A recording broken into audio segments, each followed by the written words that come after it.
Hello fam, nizere ko mumeze neza, mumaze kutumenyera ko kuri KJ Hot Podcast duhora tubahereza tea.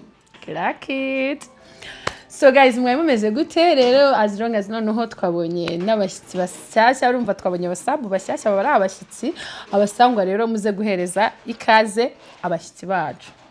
Uyu munsi rero tugiye kuganira ku kintu kijyanye no kwiyubaha, no kwiyubahisha. Yeah. Mu bintu bijyanye no kwiyubaha no kwiyubahisha no kutitesha agaciro. Ubwo wambaza ngo ibyo bintu ugiye kubitubwiraho iki, ugiye kubitwigishaho iki cyangwa iki. Ngiye kubahereza amakuru yabafasha mu buzima bwa buri munsi, amakuru yabafasha kugira ngo abantu ntibabamenyere. Mugiye kumbaza ngo kwihesha agaciro, ngo cyangwa ngo kwiyubahisha, ngo no kubana, ngo bigenda gute. Njye ndashaka kubabwira no guca akamenyero. By the way, umuntu uzajya ukumenyera ajya kumenyerera kure yawe, apana hafi yawe, apana kuza akakwegera akakubwira ibintu yishakiye. What the hell is that? So hari ukuntu umuntu uvuga ngo kanaka, ikindi mwige kubaho nkaho ubwawe Imana.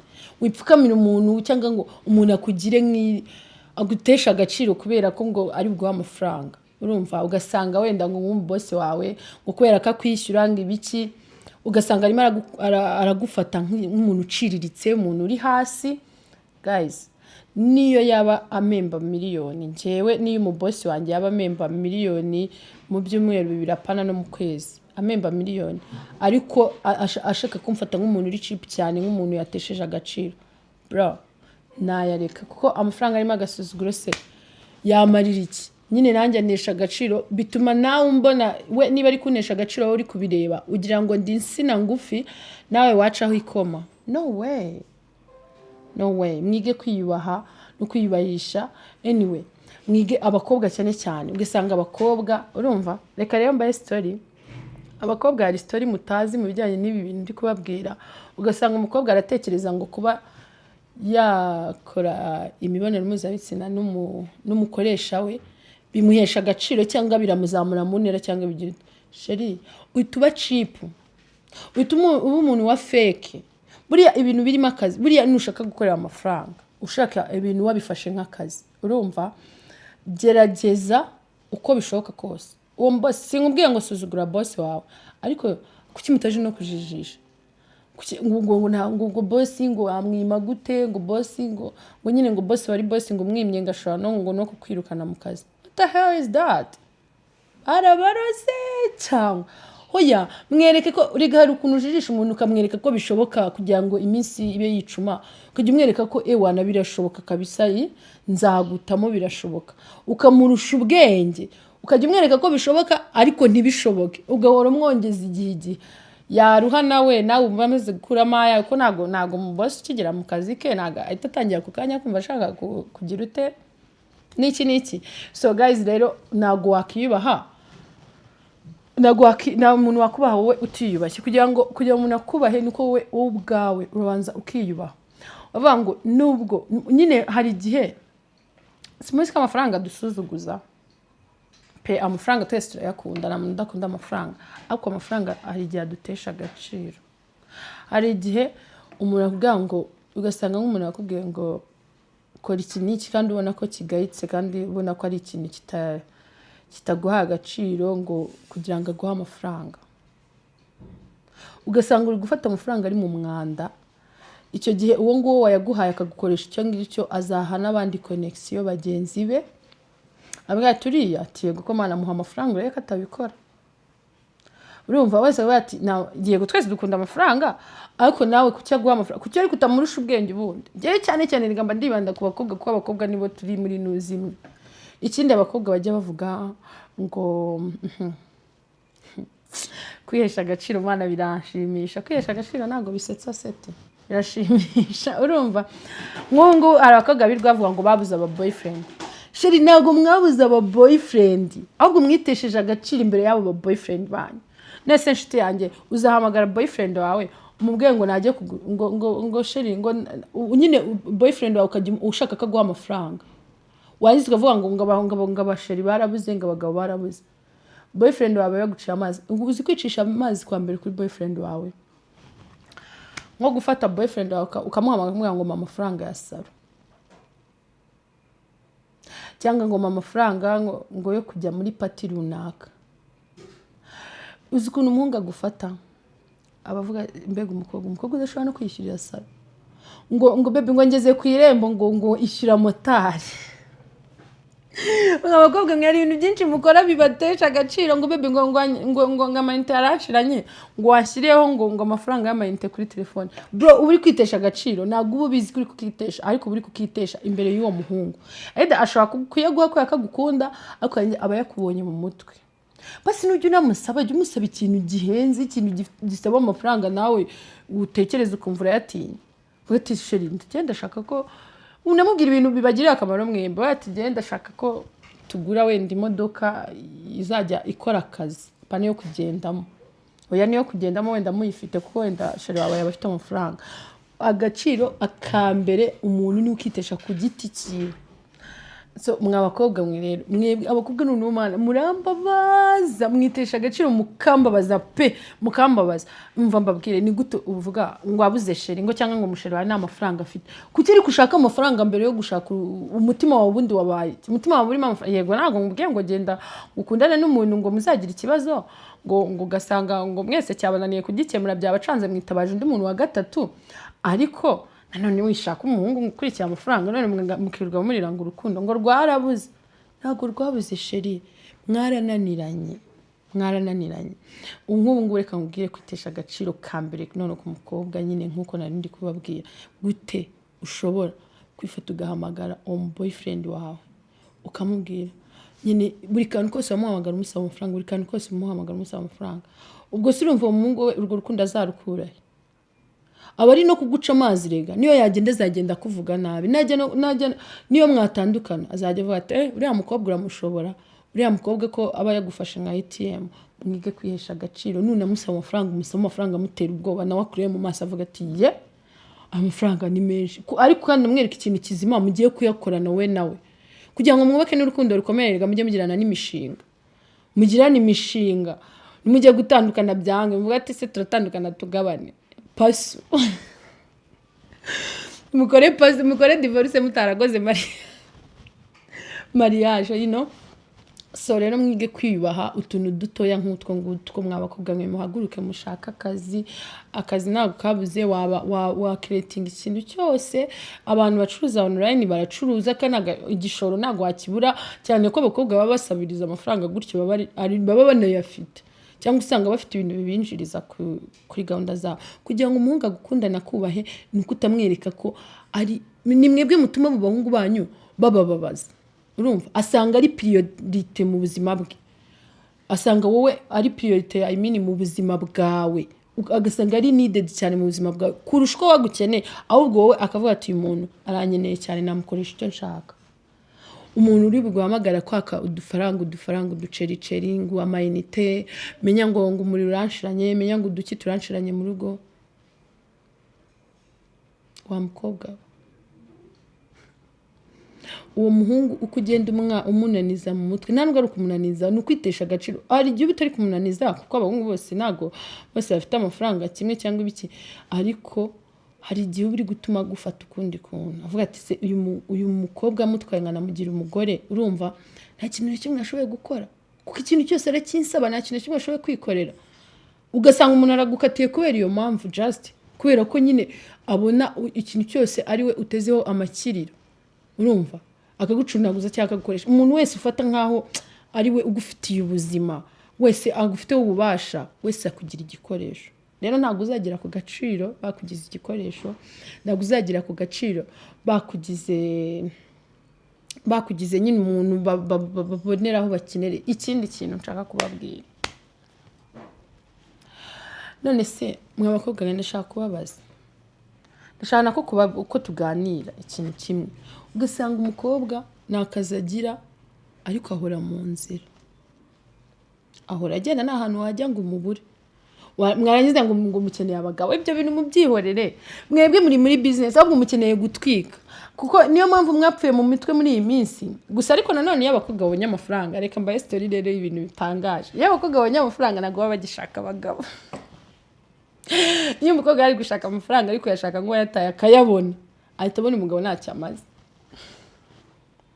sorry to say ariko abenshi si bose abenshi muri bo iyo amaze kubona amafaranga nuvugana n'umukobwa ufite amafaranga azakubwira ko umugabo atari necessary kwa ko yabonye rero niyo mpamvu abantu nanone abagabo bavuga ngo nabo nashaka umugore udakora sheri naza akora afite amafaranga azajya akora ibyo ashaka muzamura abagabo babiri mu rugo abagabo bikigiye mutinya inshingano nubwo ndi kubwira abakobwa ngo kwiyubaha ariko byo biri ku ruhande kwiyubaha ko abakobwa mugomba kwiyubaha ibintu byo kubwira ngo boyfriend wawe uri kumuhamagara umusaba ngo nakugurire inzoga ngo nakugurire ngo menya ngo hari akantu wanyura gakunze menya bla bla bla bla bla bla nakwishyurira inzu namenye ko wariye namenye ko wabayeho ibintu byose bikumenyere azaguca amazi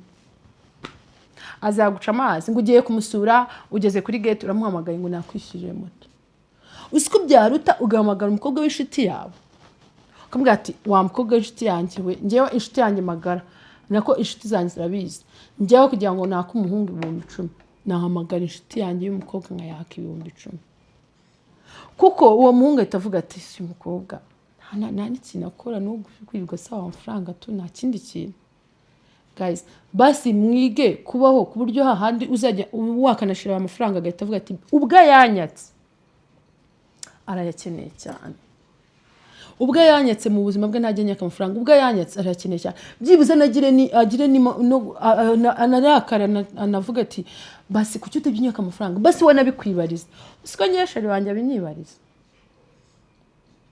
nise mubona mbaye ikisi ntacyo waza umbwira nyine kwiyubaha kwa mbere ni ukudasabiriza ntabyo gusabiriza kura amaboko mu mifuka ukore ujye uryayo wavunikiye niba uri niyo sire igenda gira nyine bakaguha amafaranga bikora bikunze nyine niko kazi wahisemo kuko nasanze na biri ari imana ariko mana uzi guhora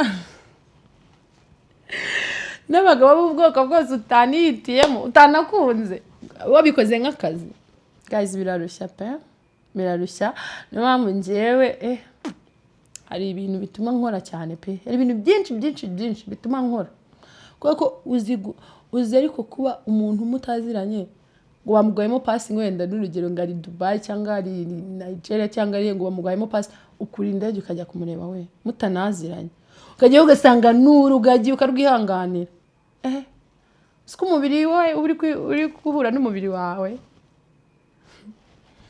muzajya mumenya ibyabaye anyway maze muri minsi nubwo mba ndi kubabwira utuntu tw'ubwenge ariko mba nshaka no kubabwira mu bintu biri muri social media nabonye Mbabazi Shadibo ngo muri iyi minsi hari story ye ngo baramurepinze baramuhohoteye abantu bose bari kubivuga uko bashatse abantu bose bagateraho story bashatse buri wese akabivuga uko abyumva ariko mu bintu mugomba kumenya nk'abantu mwe mugomba kumenya ko hano mu Rwanda urumva tugendera ku mategeko ntago ikintu yakira cyavugwa ngo mwumve ko ngo bari kuvuga ngo ari kurengana ngo wabikorewe ngo kuko ari mukuru ngo nago babimukorera ngo wabikoze ngo ari umwana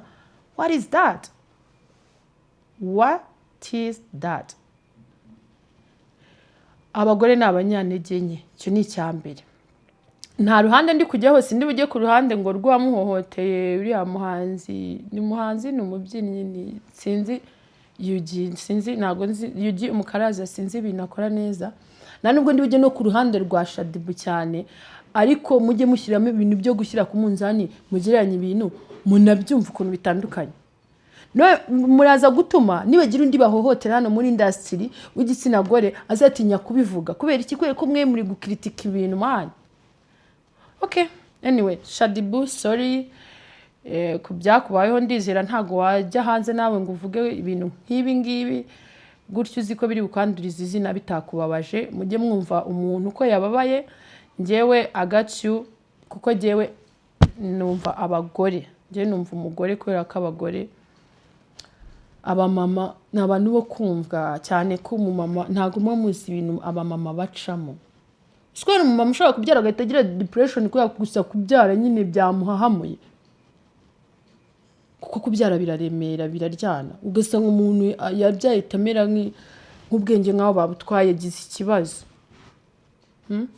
rero nimukajye muhita mutera abantu amabuye ngo inzira yaciyemo ngo ibyo yakoze ibyo yakoze ni inkovu z'amateka ye nawe ufite inkovu z'amateka yawe n'undi wese kanaka buri wese afite inkovu z'amateka ye bro urumva ese ntago muze abantu baba barigurishaga bagenda mu nsengero bakavuga ati je narigurishaga ko ndashima Imana ko ndi pastorine uyu munsi agatanga ubuhamya kuki mutumva ko abantu bahinduka ko iki muri kumubona mu ishusho ya 2018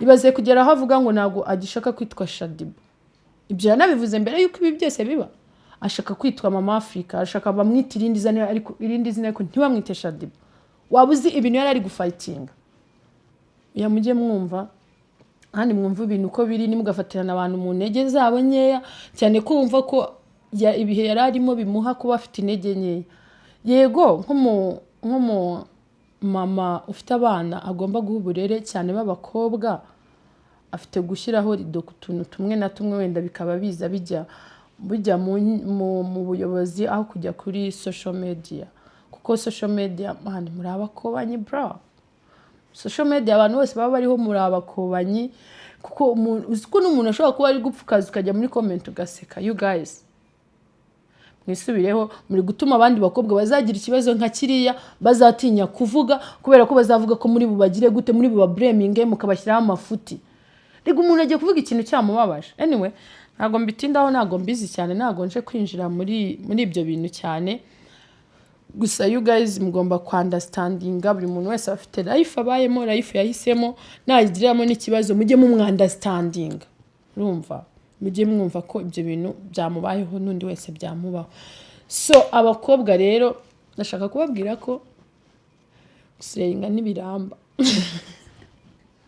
na myaka bimara abakobwa bakiri muri 20s bagifite mu myaka muri 20 tutarazamuka ngo tugere muri 30 kuzamuka icyo gihe nicyo gihe cyiza cyo gukora uracyafite imbaraga uracyafite ubwo buranga uracyisiga bikagufata hari abantu bagera mu myaka bakisiga nibi bafata urumva mu gihe rero ukishoboye kwiyita ugifite n'izo mbaraga zikoreshe haranira gukora apana ngo kurisha inyo nkuru y'uki nago bizaramba bizasigura ikigoryi mu mutwe icyo ni icyambere gutekereza ari gake icya kabiri muri kunyumva neza ariko mushaka utuzi tw'amaboko cyangwa two gukoresha ubwenge iyo ukoresha umubiri cyane regura saza none n'ubwenge bukagenda ibaza ariko guhura n'abantu wenda mu kwezi gahura n'abantu 30 batandukanye are you okay no you're not ntago umeze neza urabeshya pe uraza kumera neza nyuma so guys rero mwige kwikunda harimo mu bushize nabigishije kwikunda kandi kwikunda harimo nibyo byose mba ndi kubabwira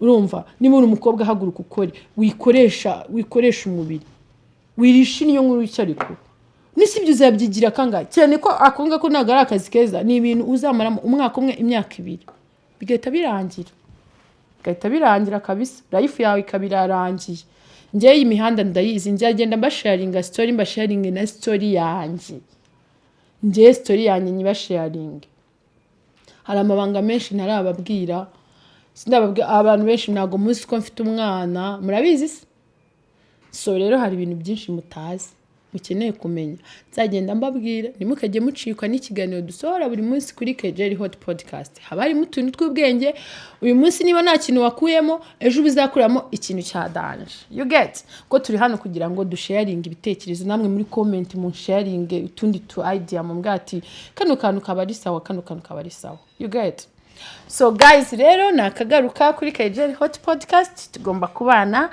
every day it's a new day as I told you before ko buri munsi azajya bari umunsi mushya so crack it ciao